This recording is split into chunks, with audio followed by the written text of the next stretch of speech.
Bonjour Madame Tania. Bonjour. À ce qu'on sache, vous êtes l'épouse du pasteur Christian.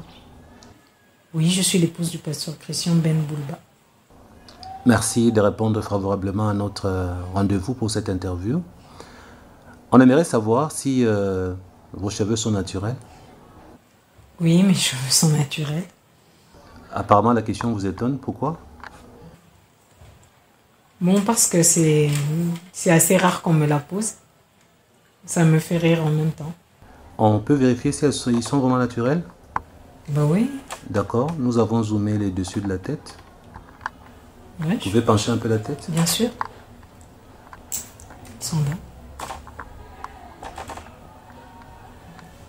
Donc La racine. Le cuir chevelu est là. c'est 100% naturel. 100% naturel. En général, est-ce que les femmes des pasteurs sont artificielles? Je dirais que ce n'est pas faux par rapport à ce que nous avons remarqué en ce siècle présent. Hein. C'est vrai qu'elles ont plus tendance à être artificielles plutôt que naturelles. C'est vrai il peut avoir plusieurs raisons derrière. On ne sait pas, toutes les femmes de pasteurs n'ont pas la même grâce que moi d'avoir autant de cheveux. On ne sait pas, c'est un problème de calvitie ou encore il y en a d'autres qui ont peut-être plus de cheveux que moi, mais qui aiment bien, euh, qui aiment bien toujours être artificielle, ne pas laisser ses cheveux respirer, ne pas ou qui trouvent que leurs cheveux ne sont pas beaux à voir. Alors, que pensez-vous de tous ces gens de plusieurs religions qui disent que c'est maquiller, mettre le make-up, tout ça c'est satanique, c'est diabolique, que ça conduit à la perdition éternelle, à savoir à l'enfer? Parce que si on vous regarde, vous tout de suite là, on voit que vous êtes légèrement maquillé. Euh, ce qui est, ce qui est vrai, c'est que Apparemment, la question vous embarrasse un peu. bon, oui, elle m'embarrasse un peu. Pourquoi? Ouais, parce que bon, comme vous le dites, je suis un peu maquillée. C'est vrai, me concernant personnellement, je ne suis pas une accro du maquillage. Mais bon, j'aime bien ce qui est simple mais beau. C'est un peu comme ça. Un maquillage simple mais beau, mais les extravagances ne me vont pas.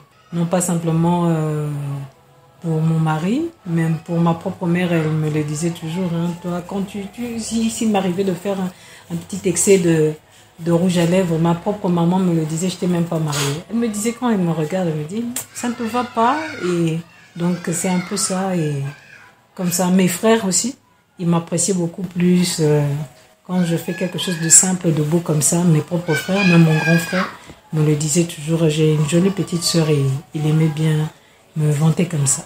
Et c'est ce qu'on entend dire dans votre pays, que vous êtes parmi les belles femmes. Tout le monde le dit. Mais pourquoi vous maquillez légèrement? Pensez-vous que rester naturel à 100% ne va pas vous convenir? Je dirais que merci d'abord pour cela. C'est pas faux.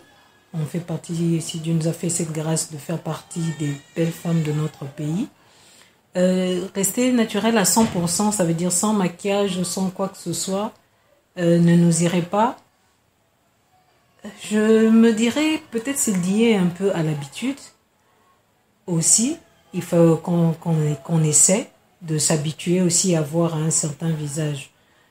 Donc c'est un peu ça. Avant d'en finir avec ces dossiers de maquillage, que diriez-vous si on vous posait une simple question concernant le maquillage? Est-ce que réellement les femmes qui se maquillent iront-elles en enfer selon toutes ces religions extrêmes, tous ces pseudo-satanistes avec leurs témoignages qui disent Jésus leur a montré en enfer des femmes qui se maquillent, qui sont en train de brûler et de souffrir dans les temps ardents de feu? Quelle réponse auriez-vous en tant que chrétienne? En tant que chrétienne, je dirais que d'abord, ce qui peut nous emmener à la perdition éternelle, c'est le fait de refuser d'accepter Jésus-Christ comme son Seigneur et son Sauveur et de refuser de marcher selon sa parole. Être perdu éternellement, rien que pour un maquillage, moi personnellement, je ne suis pas d'accord avec ça. Ce que toutes ces religions-là racontent, qui sont extrémistes, doivent savoir que le plus important, c'est d'abord de connaître Christ, de recevoir Jésus-Christ comme son Seigneur et son Sauveur, et de marcher selon sa parole, de marcher selon ce voie, de faire sa volonté. C'est ça qui est premièrement très important pour nous éviter d'être perdus éternellement.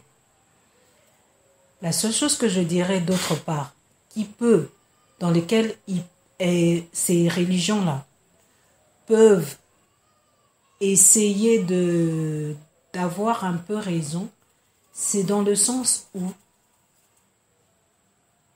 nous faisons du maquillage un Dieu. Je veux le dire dans quel sens?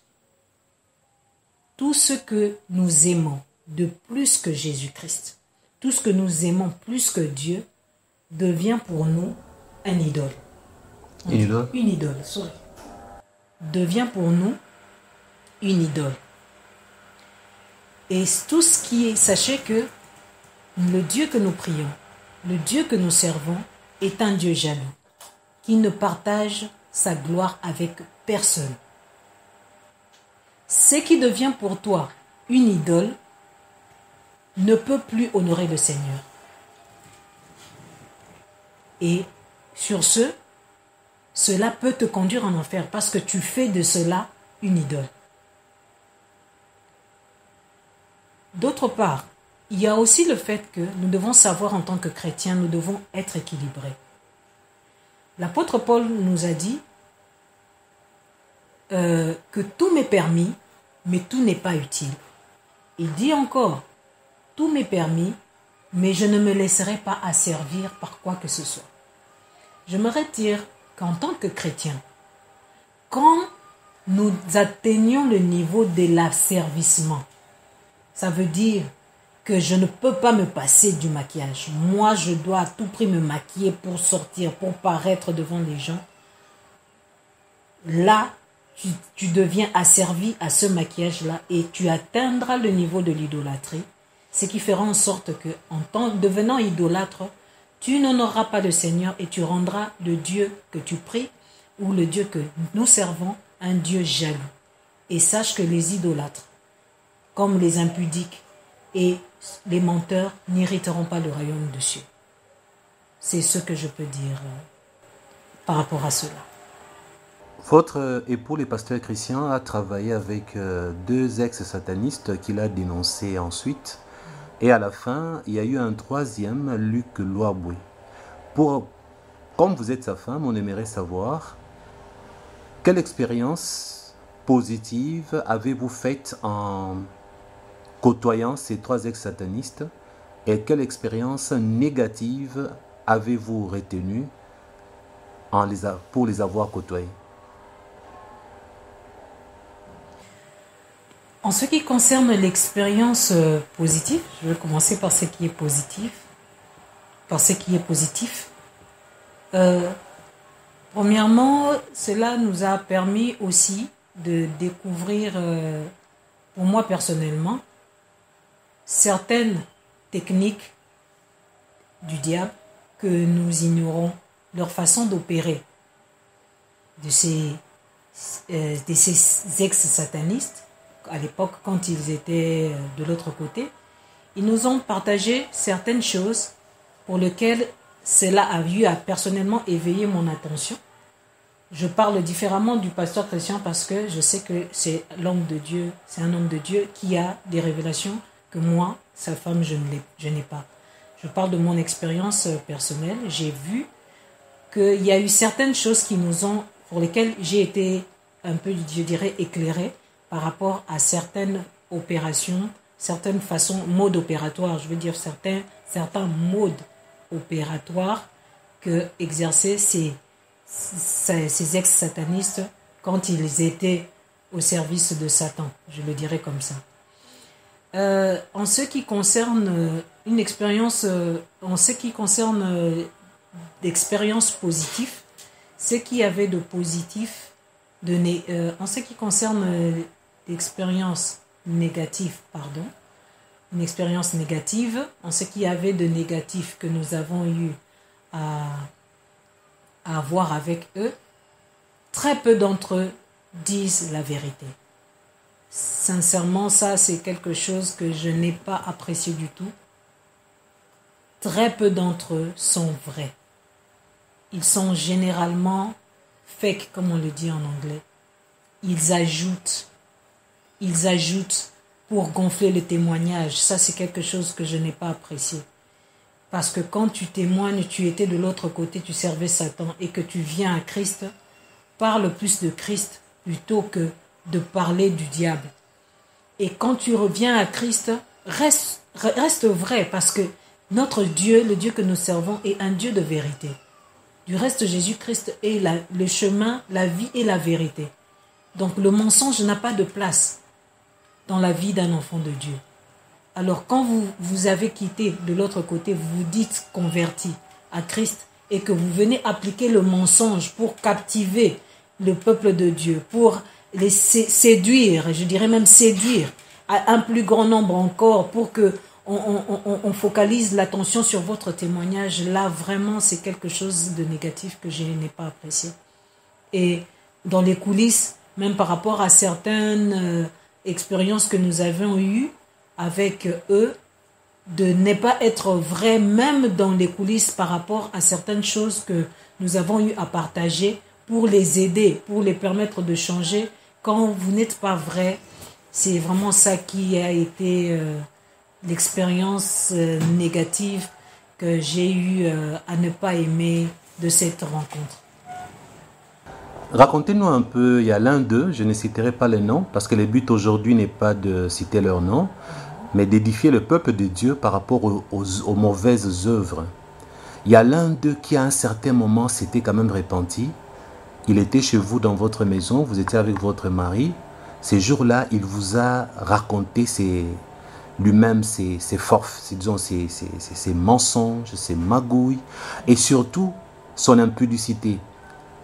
En parlant d'une femme qu'il a essayé de se disputer avec un autre ex-sataniste au point de se battre. Ça vous revient à l'esprit? Oui, ça me revient à l'esprit. Essayez un peu de raconter cette histoire.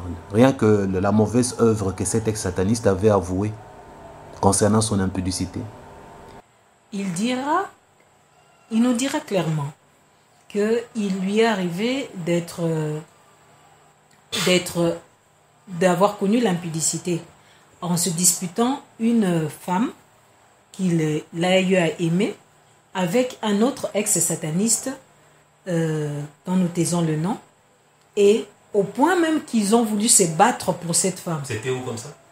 Oui, mais je me souviens surtout qu'il a dit quand ils se sont rencontrés, les deux hommes, à cet endroit-là, il s'est tellement énervé, il menaçait l'autre homme au point qu'il a voulu le frapper.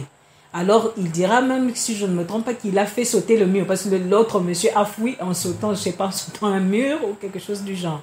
Alors, vous voyez que quand il a avoué cela, j'étais très surpris. Et tout ça pendant qu'il était ex-sataniste, en déjà train de témoignant sur... connu dans le monde. Oui, déjà, il a dit, pendant qu'il était déjà ex-sataniste, témoignant et tout, et d'ailleurs, c'était un peu gênant. Parce qu'il lui est arrivé de tomber avec une des personnes aussi qui a eu à l'interviewer, qui était une femme. Non, arrêtez-vous là, les gens essaient de comprendre. Alors vous voyez les gens essaient de comprendre, oui. Je n'aimerais pas aujourd'hui qu'on sache de qui on parle. Alors, autre chose, donnez-nous les détails. Il a dévoilé les secrets des mensonges chez les ex-satanistes quand ils veulent soutirer de l'argent. Ah oui. Avec le pasteur sataniste. Racontez les détails à propos de tous ces mensonges qu'il mettait en pratique pour soutirer de l'argent à ceux qui sont à l'étranger. Généralement, et il nous a fait comprendre que ceux qui tombaient dans le plus grand piège étaient ceux qui étaient à l'étranger. Alors, je ne sais vraiment pas comment l'expliquer, mais ils avaient une façon de faire qui n'était pas bon. Lui particulièrement, il nous donnera son expérience en nous disant ceci. Qu'il lui est arrivé de parler à une personne qui se retrouvait à l'étranger. Elle l'appelle, après son témoignage, vu que le numéro était affiché, il l'appelle, il parle avec eux et tout, il lui expose son problème, comme c'est généralement le cas. Moi, j'ai tel problème en famille et tout, il lui expose. Alors, il lui dira, pour que tu puisses avoir ta délivrance, tu devras faire une offrande. Et l'offrande, cette offrande-là, tu vas associer, par exemple, il y a des cas comme ça qu'il nous a dit. Lui, il nous disait, il y a eu des cas d'une personne qu'il a connue. On lui a demandé de faire la sommation de l'âge de ses parents, ajouter à son âge personnel et de l'âge de ses petites sœurs.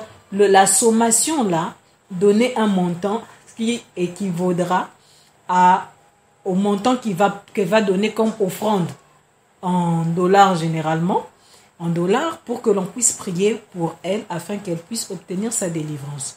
Alors vous voyez jusqu'où ces gens peuvent aller. En dehors de cela, c'est des conditions. Des conditions. On conditionne la prière. Non, pour tel problème tel que tu es là, pour que tu aies ta délivrance, il faudrait que tu donnes telle offrande. On conditionne maintenant ta délivrance par une offrande que tu vas donner, ou encore la prière que l'homme de Dieu doit te faire par une offrande. Comme si l'homme de Dieu vendait sa prière. Vous voyez un peu ça. En dehors de ça, il y a aussi des prophéties mensongères. Comme il disait en termes quinois un peu vulgaires, on dira des prophéties à frappe. Donc quand on le dit comme ça, c'est comme pour dire, il a utilisé prophétie à frappe. Donc on dit une fausse prophétie. Alors on sera là qu'il soutirait généralement à partir d'où? De ce que tu as eu à dire. Il va juste prendre des éléments dans ce que tu as eu à faire, entre guillemets, pendant, je ne sais pas, on va appeler ça une cure d'âme ou quoi. Qu'est-ce qui se passe dans ta famille, tes problèmes, et puis il va reconstituer comme ça une prophétie faite sur mesure, et il va comme ça commencer à te dire, je vois dans ta famille, il y a quelqu'un qui se trouve en Belgique. Il a par exemple tel travail, il est médecin. En dehors de cela, il a épousé une blanche. Tu as aussi ton petit frère qui se trouve à Mbandaka, ou je ne sais dans quelle ville là-bas. Et il a tel. Et oui, c'est vrai. Et toi, emporté par ce qu'il était en train de dire, s'il dit ça, c'est que vraiment, il me connaît et tout, il connaît ma famille et tout. Et vous vous laissez séduire par ses dires, vous tombez dans son piège. Et quand il va demander l'argent, vous allez donner. Et c'est couramment ceux qui sont à l'étranger qui tombent dans ce piège-là. Je ne sais pas personnellement pourquoi. Et moi, je dirais que peut-être parce que ces personnes-là qui sont à l'étranger ne sont pas suffisamment enseignées ou se laissent être emportées comme ça à tout vent de doctrine aussi. Tout ça peut influencer, peut être à la base de ceux qui vivent généralement dans ce genre de cas-là. Et cet ex-sataniste mettait l'accent sur l'argent, disant que eux, ils aimaient beaucoup l'argent. Bien sûr. Et que dans tout ce qu'ils nous disent, si nous revenons maintenant à celui que j'aime beaucoup, parce qu'il a été trop sincère, c'est Luc Loaboué. Et tout le monde a suivi sa vidéo où il a dit que 75% de tout ce que nous entendons chez les ex-satanistes sont de mensonges. Il n'y a que 25% de vérité. Vous vous souvenez de ça? Oui, je me souviens de un commentaire là-dessus? Oui, c'était vraiment touchant d'entendre cette évaluation personnelle pour quelqu'un qui a voulu être sincère. Et c'est que j'appréciais bien chez cet ex-sataniste qui était le pasteur Luc Loaboué. Il disait toujours, je vais parler de ce que je connais, de ce que j'ai vécu. Ça, il ne cherchait pas à gonfler, à chercher à ce que on puisse trop s'attarder sur lui. Il ne cherchait pas à gonfler, il voulait juste partager ce que lui, il a vécu personnellement, ce qui le dépassait, ce qu'il ne maîtrisait pas, ou qui venait d'autres personnes, d'autres ex-satanistes ou d'autres satanistes, Lui, il n'en parlait pas. Il parlait de ce que lui, il avait vécu. Alors, ayant été dans ce monde-là, quand il a eu à faire ces statistiques, il se rendra compte qu'en écoutant X, Y, ex-satanistes, généralement pour la majorité d'entre eux, la majorité d'entre eux, ce qu'ils disent dans leurs témoignages, ils ajoutent, ils gonflent. Et c'est pas quelque chose de bien. C'est vraiment pas quelque chose de bon, parce que là, on revient carrément à travailler pour le père du mensonge qui est le diable. Comment on peut se dire qu'on a quitté de ce côté-là, on a quitté de l'autre côté en servant Satan et commencé à utiliser les armes de Satan en étant chrétien? Là, c'est pas bon. Alors là, il y a de quoi se poser mille et une questions. Est-ce que vraiment vous avez rencontré Christ? Est-ce que réellement vous vous êtes converti? Parce qu'un chrétien de vrai, si je le dirais comme ça, a une façon de se comporter qui est différente de celui qui n'a pas rencontré Christ. Pour un chrétien de vrai, un chrétien qui a rencontré Christ, le péché pour lui devient accidentel. Ce n'est pas un péché qu'il commet consciemment. Ça veut dire que quand je me mets là devant ce petit écran, je suis en train de faire un témoignage, moi en tant qu'ex-sataniste, et que je suis en train de gonfler mon témoignage en y ajoutant des choses, ça veut dire que je suis conscient que je suis au service de Satan. Parce que là, je ne glorifie pas Dieu et mon témoignage ne glorifie pas Dieu. Non. En tant que chrétien, en tant qu'enfant de Dieu, nous devons garder l'œil ouvert, surtout en ces temps de la fin. C'est pour cela que la parole de Dieu nous dit « Veillez et priez ». Veillez et priez. Veillez, on ne veille pas en ayant les yeux fermés, on veille en ayant l'œil ouvert. C'est ce qui doit se passer en ces temps de la fin. Vraiment, pour tout enfant de Dieu, nous devons racheter le temps car les jours sont mauvais et nous devons continuer à veiller et à prier parce que le chrétien est censé garder l'œil ouvert sur tout ce qui se passe autour de lui, surtout parce que Jésus-Christ revient bientôt. Que diriez-vous à tous ceux qui nous suivent partout dans le monde, qui aiment les témoignages des ex-satanistes, plus précisément congolais? S'il faut leur donner un conseil, s'il faut leur choisir le nom de vrais ex-satanistes congolais, lesquels choisiriez-vous en leur disant « Suivez peut-être X et Y, ceux-là sont bons », sans citer le mauvais? Parce qu'aujourd'hui, notre but n'est pas de fustiger les gens. Nous allons nous concentrer sur le positif et les négatifs, nous n'allons pas trop entrer en profondeur. Les bons noms, est-ce qu'il y a de vrais ex-satanistes congolais que vous pouvez conseiller aux gens qui sont partout dans le monde? Oui, il y a des vrais ex-satanistes congolais comme Bakaji Kamwanankuba. C'est parmi les ex-satanistes pour lesquels nous avons suivi le témoignage et qui sont réellement restés vrais. Parce qu'après avoir témoigné, ils sont partis, ils sont allés servir Dieu et sont passés à autre chose. Je ne conseillerais pas aux gens de s'accrocher au témoignage comme si c'était, au témoignage des ex-satanistes, comme si c'était une parole d'évangile. Non. Ce qui est plus important, c'est la parole de Dieu. Nous devons nous référer, rester accrochés et nous référer à la parole de Dieu. C'est la seule chose qui est vraie à 100%. Nous devons nous accrocher à cela. Et les témoignages des ex-satanistes ne peuvent que nous servir pour ajouter peut-être un plus par rapport au mode opératoire, si je dirais comme ça, de l'ennemi, de ce qu'ils ont eu à expérimenter. Mais il faut pas oublier une chose, que le diable a 2000 ans d'expérience. Ça ne veut pas dire que si un ex-sataniste X s'est converti en 1990... Ça existe depuis Adam et Ève, ça fait 7000 ans. Oui, bon, disons 7000 ans en arrière, plus 7000 ans d'expérience. N'oublions pas que le diable a 7000 ans d'expérience, qu'il existait avant Adam et Ève.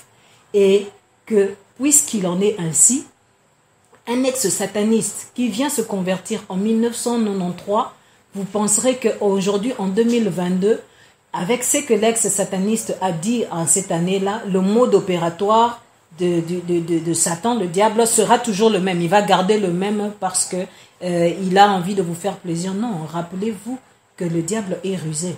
Et la force du diable, c'est les ténèbres. Quand vous découvrez la connaissance, quand vous devenez illuminé, un ennemi ne peut plus se cacher. Quand vous avez la lumière qui vous éclaire, et que lui, sa force, c'était les ténèbres, une fois qu'il y a la lumière, il ne peut plus se cacher. Et il doit changer de stratégie pour tout justement continuer à être fort. Parce que tant que vous serez ignorant, lui sera fort. Et c'est ça avec le diable. Donc chaque fois que vous aurez à apprendre cela, ne pensez pas que c'est une parole d'évangile qui ne change pas. Que le diable a gardé les mêmes stratégies pour continuer à opérer. Non, il n'est pas Dieu qui est le même hier, aujourd'hui et éternellement. Détrompez-vous de cela. Et quand, en tant que chrétien, vous vous mettez cela à l'esprit, vous allez prendre les témoignages des ex-satanistes simplement pour être édifié et vous allez passer à autre chose. Vous ne ferez pas des paroles d'évangile pour vous rester, pour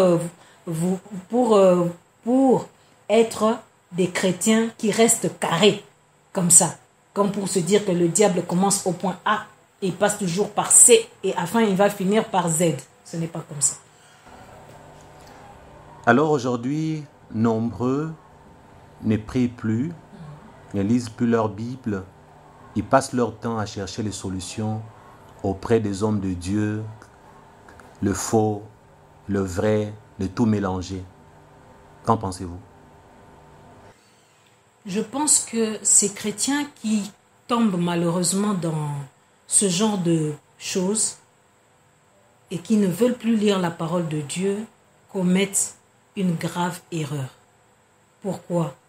Je dirais clairement, il y a de ces choses que les serviteurs de Dieu peuvent faire pour vous, ils peuvent prier pour vous. Mais il y a de ces choses qu'ils ne feront jamais à votre place, quelle que soit la raison. Un homme de Dieu, même à l'église dimanche, quand il veut lire la Bible, il veut prêcher, je veux dire le peuple de Dieu, il veut parler au peuple de Dieu, il va lire ce que lui, Dieu, lui a mis à cœur. Et sachez d'abord que ce que Dieu lui donne, lui met à cœur, commence par lui-même avant d'être déversé vers le peuple de Dieu. C'est lui qui va ouvrir sa Bible et qui va comprendre qu'est-ce que Dieu a voulu lui dire afin qu'il parle au peuple de Dieu. La Bible là, il l'a lu pour lui d'abord. La Bible là, il la lit pour lui d'abord. Pas pour vous. Et s'il le fait, il va partager ce que Dieu lui a mis à cœur. Après, ça sera fini. Mais sachez qu'il ne lira jamais la Bible à votre place, de Genèse à Apocalypse. C'est une grave erreur que commettent beaucoup de chrétiens et d'enfants de Dieu. Lisez votre Bible. Évitez de compter sur ce que simplement vous enseignent les hommes de Dieu. Pourquoi? Parce que ce sont des hommes de Dieu, comme vous entendez. Et si vous ne faites pas attention, vous tombez sur un homme de Dieu qui vous conduit, qui vous déroute, qui vous conduit à l'erreur par rapport à la parole de Dieu. Vous ne saurez pas vous en sortir quand vous-même vous ne lisez pas la Bible. Dites-moi, le jour où le pasteur Christian sortira une hérésie, comment vous saurez que pasteur Christian est en train de parler d'une hérésie si vous-même vous ne lisez pas votre Bible? Comment vous saurez que tel serviteur de Dieu est en train de nous dérouter si vous-même, vous ne vous donnez pas la peine de lire votre Bible? Personne ne le fera à votre place. Détrompez-vous. Et c'est très très important pour un enfant de Dieu. Soyez remplis de la parole de Dieu. Ne vous lassez pas. Cherchez à connaître les histoires de ces grands hommes de Dieu dont parle la Bible. Cherchez à découvrir vous-même et vous verrez que quand vous prenez goût à cela, moi parlant de mon expérience personnelle, ça devient comme une drogue, je le dirais. Vous serez content de découvrir vous-même que, par exemple, Moïse n'avait pas été enterré. Moi, quand j'ai découvert ça de moi, j'étais surprise. J'ai même crié à mon maman. On me dit, ah bon, c'était donc ça et tout ça, mais je ne savais pas. J'étais contente, j'étais très, très, très émue de le découvrir moi-même. Hein? Vous-même, vous faites votre propre expérience et Dieu vous parle. Et chaque fois que vous lisez la Bible, ne la lisez pas comme si c'était un livre, un roman. La Bible n'est pas un roman. Demandez l'Esprit de Dieu qui vous guide, qui vous éclaire, qui vous aide à comprendre cela. Et quand vous priez ainsi, l'Esprit de Dieu va vous ouvrir votre esprit humain afin que vous puissiez comprendre exactement ce qu'est la pensée de Dieu, qu'est-ce qu'il veut vous communiquer en lisant sa parole. C'est ce que je peux dire à ce sujet, pasteur. Que est devenu votre époux? Il n'est plus régulier sur YouTube dans ses enseignements. A-t-il disparu? N'est-il plus inspiré? Qu'est-ce qui se passe? Mon époux, le pasteur Christian Ben Boulba, est toujours là. Toujours, quoique dans l'ombre, il est en train de continuer à servir Dieu, à chercher le Seigneur. Et même si vous ne le voyez pas régulièrement sur YouTube, sachez qu'il continue à travailler pour Dieu. Parce que ce n'est pas simplement en le voyant régulièrement sur YouTube qu'il est en train de servir Dieu. Non, même dans les coulisses, des gens l'appellent. Il continue à faire la même chose qu'il fait sur YouTube, même dans les coulisses. Alors, détrompez-vous en croyant qu'il a disparu et qu'il n'est plus inspiré ou quoi. Détrompez-vous. Détrompez-vous. Parce qu'il continue à servir le même Dieu qu'il a servi depuis tant d'années et qu'il a servi quand vous l'avez découvert sur YouTube. Il continue à servir le même Dieu. Le mot de la fin pour aujourd'hui? Merci de m'avoir accordé la grâce de passer par cette interview et je suis vraiment honorée. Je suis vraiment honorée de répondre à vos questions et que ce n'est pas pour la dernière fois que je suis là et à la prochaine tant que l'Éternel nous prêtera le souffle de vie. Merci.